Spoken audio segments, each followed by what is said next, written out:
completed some book studies, and the teachers not only take time to read the book and then come to collaboratively to discuss it and how it's worked in their room, but then they've allowed me to come in, and one of the book studies in particular is Teach Like a Champion.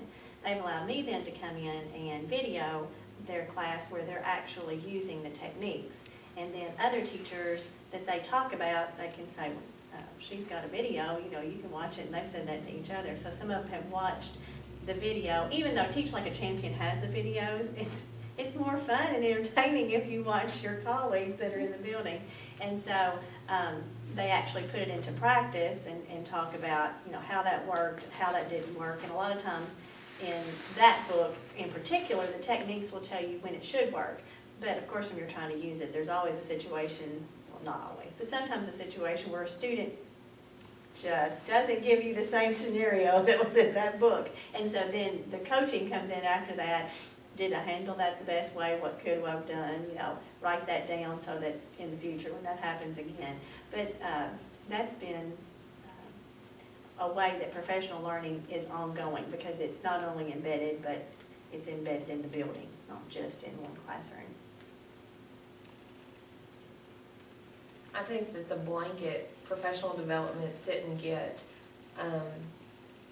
as we shift away from that and it becomes more personalized, I find teachers looking for things that are going to suit their needs.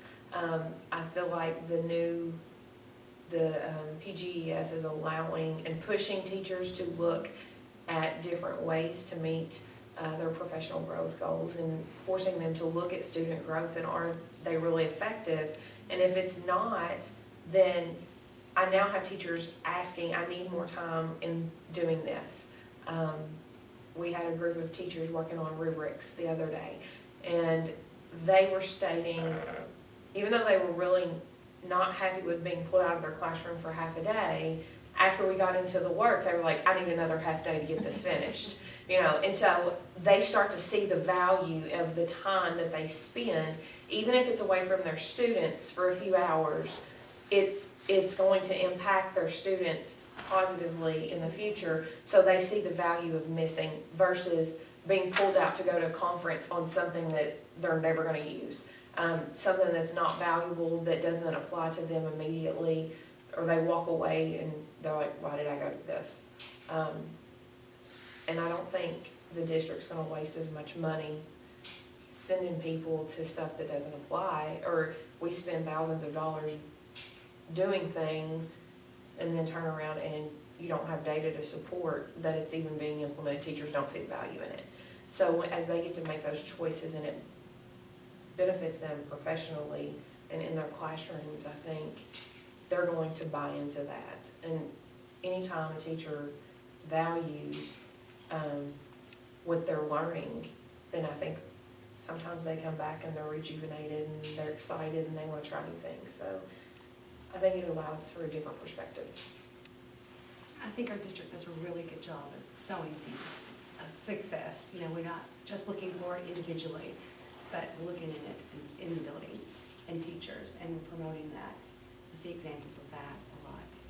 I recently read this article about shared leadership, and the idea that we're moving into a phase in education where the principal can't be the sole leader in a building, and it takes everybody working as a team. But in this article, the author stated that his understanding, or that kind of the premise that he's using to really clarify what shared leadership is you begin to see it when a teacher no longer is responsible only for her own professional learning, but she takes on the needs of other people in her building as well. And from your examples, I think we're starting to see some of that, where a teacher begins a book study and starts to share or model practices for other teachers, or we go beyond just, this is what I need, to, well, this is obviously what we all need. And so, I want to share what I've been reading, and teachers are working together through that and in their PLCs. Because initially my immediate response to Robin's question was, well, for me, that what's really been most significant professional learning is you begin to individualize it. You start to think about what are my needs, as opposed to just this generic PD that we all have to attend. But I truly think it goes deeper than that, because I think once we get to the heart of what's intended, it's you know, this is my part of what we need. And so I need to grow this part, but we all need to grow this together in order to best benefit students.